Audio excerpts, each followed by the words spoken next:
go into the world, write the vision, ask, seek, knock. I'm just being still. I'm just waiting on the Lord. That might not sound impressive. Stop it. Yeah, you stop it. Stop struggling and learn how to be still.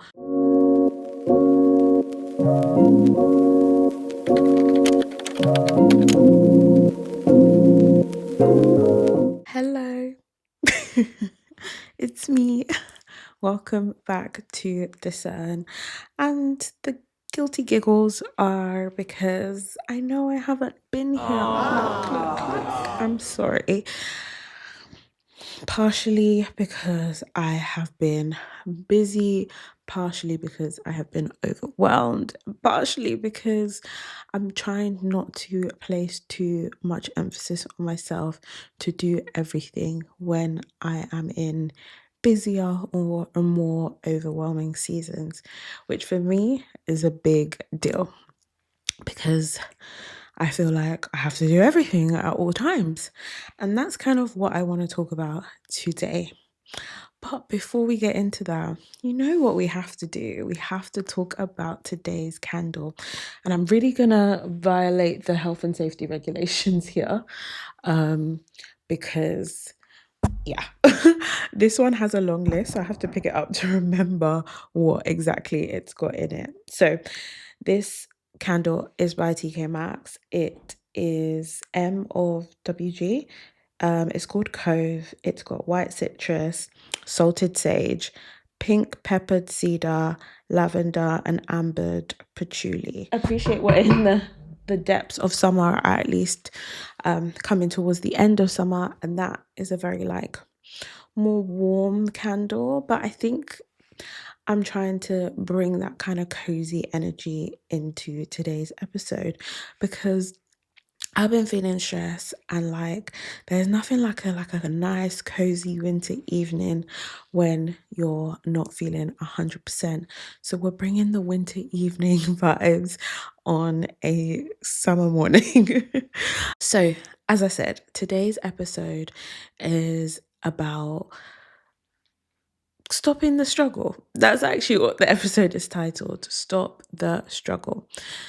And what I mean by that is that in seasons where we're uncertain, in seasons where we're busy, in seasons where we have a lot going on, we can often feel like we need to move. In seasons where we're in pain, in seasons where we're sad, in seasons where we're angry, we can often feel like we need to move. And I get why we do that. It's a natural human thing. When something is not right, you want to move to be solution orientated. You want to fix. You want to do because you don't want to sit in that pain or that discomfort. And actually, a lot of times that can be counterproductive to the peace, to the joy, to the happiness, to the certainty, to whatever it is that we're looking for. And you know me, I've done some research, so don't just take my word from it. This actually is a human thing that we do when we're in pain and even when we're in physical pain. So let's unpack it. So on being physically still when in pain. Being physically still can be difficult when in pain due to the complex interplay between the body's protective mechanisms, nervous system changes, and emotional responses. So, in regards to the body's protective mechanisms, the urge to move. So, pain is a crucial danger signal from your nervous system, which prompts a reaction. Your brain sends a message to your body to move away from the source of harm. Even if you can't physically move away from the underlying cause, i.e., chronic pain, the instinctual urge to shift, fidget, or change position remains a survival mechanism. Muscle tension. In attempt to guard the painful area and prevent further injury, muscles around the affected site can involuntarily tense up. The ongoing tension can itself cause discomfort and stiffness, leading to the reading today. Restlessness as the body seeks relief.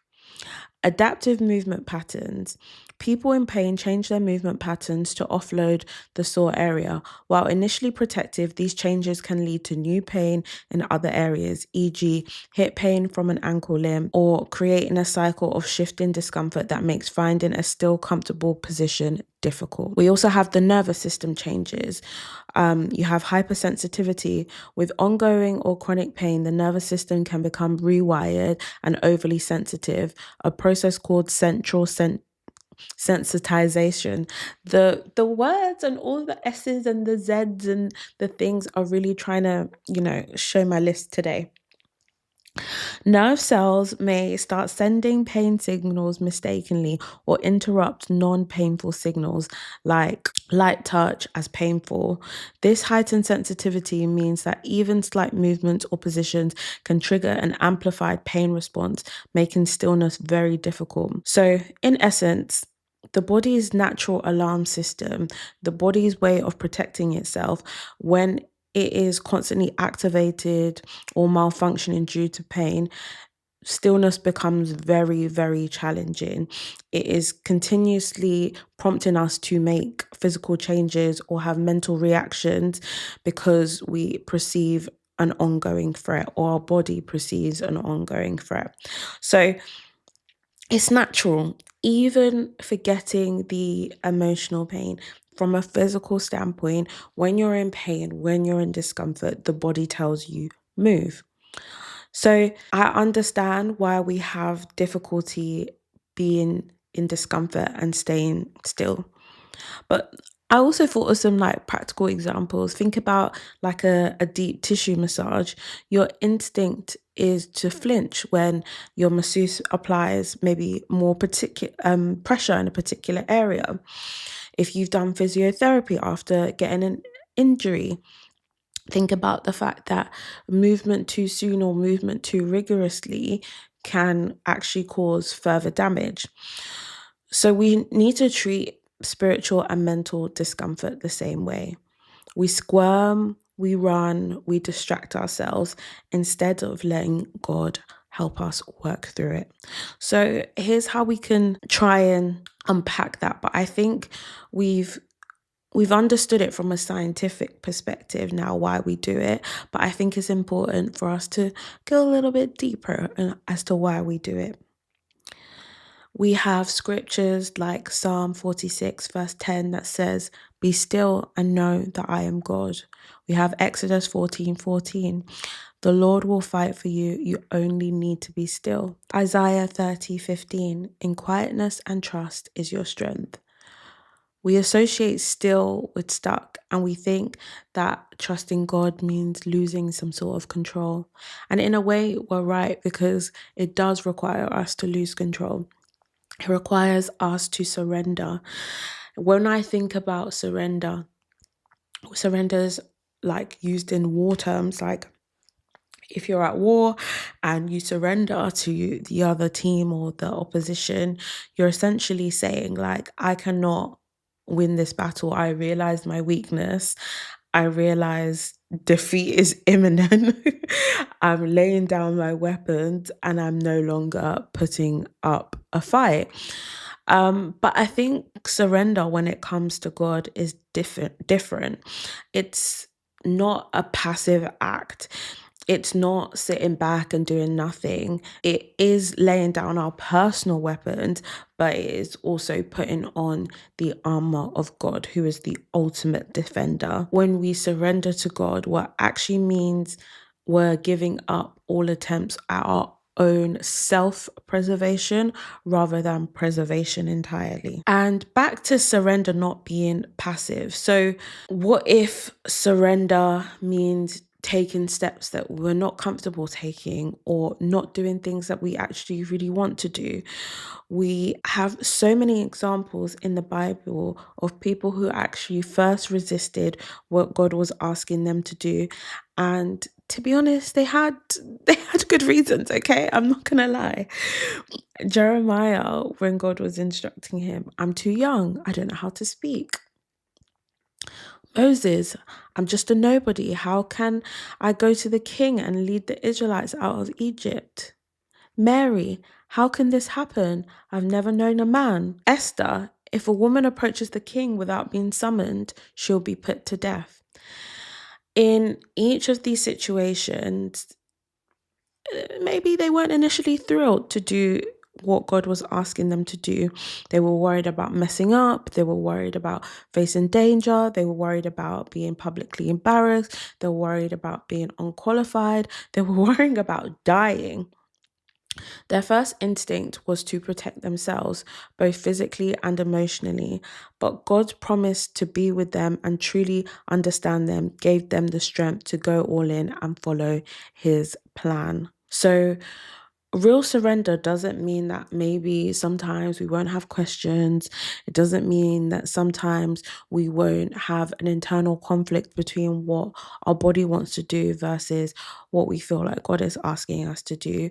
But it means being ready to face embarrassment, sadness, conflict, criticism, pain, and pride in order to do what God wants us to do.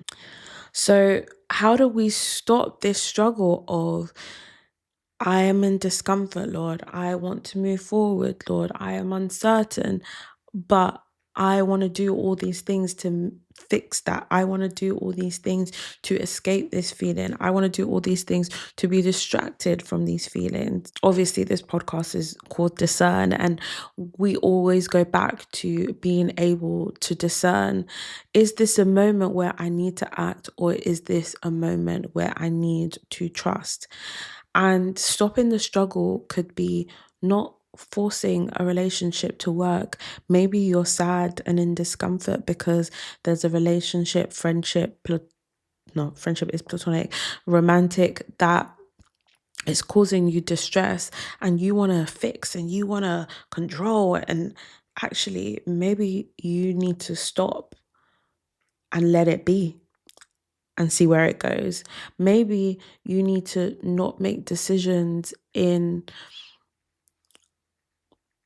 feelings of anxiety and rushing to get to outcomes just to get some certainty when that certainty might not be actually what's right to you. Sometimes stopping the struggle is not putting on a facade that everything's good when everything is not, and accepting this is what I have going on right now. One of the ways that we can put these things into practice in regards to stopping that struggle is obedience. When you're injured, your doctor will say, like, don't put pressure on it, rest, don't put weight on it, don't push it before it's ready. And if you don't listen to that, the consequences are very clear to you. You risk further injuring that place. You risk not healing as quickly as you would like to. And when you listen, you know that you're likely to have a more smooth recovery journey, however long it needs to take. And I think we can apply that spiritually too. There are seasons where us moving, us putting the weight on an area where we shouldn't be putting the weight, us trying to run before we can walk is direct disobedience. I think as Christians, as believers, or even if you're like completely new to the faith or like not even in the faith at all, I feel like from a scriptural perspective, we love things like go into the world, write the vision, ask, seek, knock, because they're action based, right? They're like, yes, if I do this, I will get this. And we love that because it puts an element of control, of autonomy back in our lap. But I feel like in moments where we're in discomfort, we don't really like things like be still, wait on the Lord, stand firm, do not fear, I will fight for you.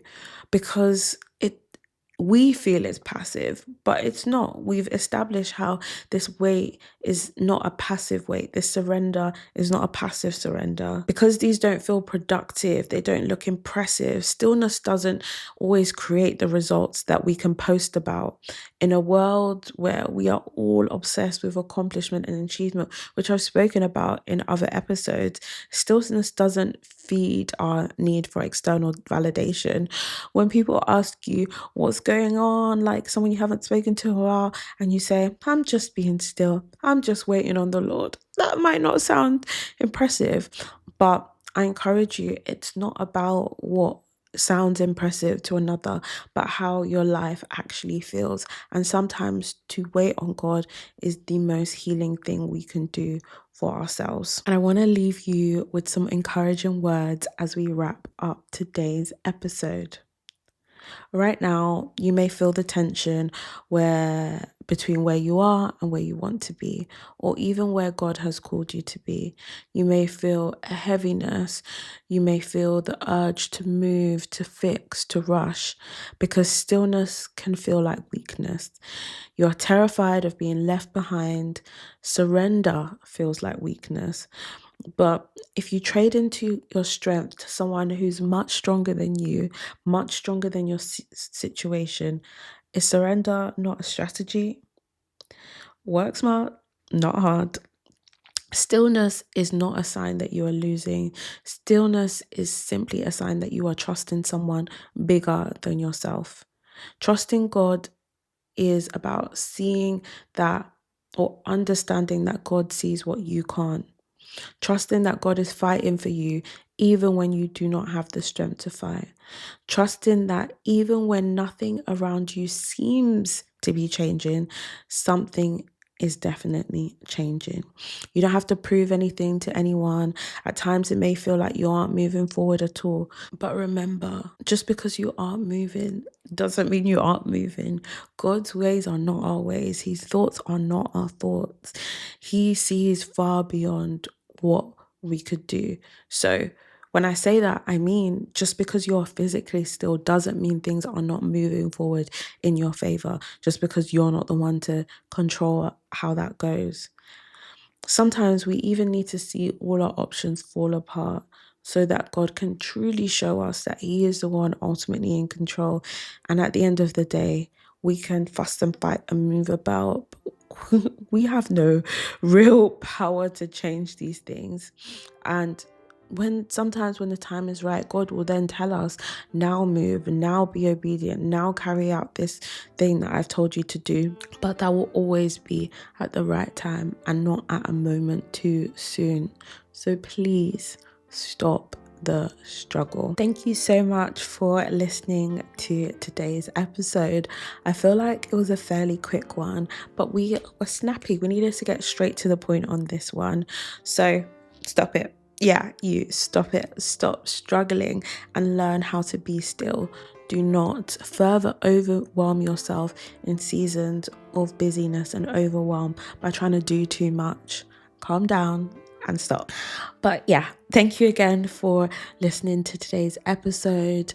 I'm so glad to be recording, and I hope I can have a somewhat more consistent pattern, but taking my own advice. Like, I know that these next few months are continuously gonna be quite busy, so I will upload as frequently as I can without putting an enormous amount of pressure on myself. As usual, I hope you stay for the vibes, but you leave learning to discern better. Have an amazing week ahead, and I'll see you in the next one. See ya.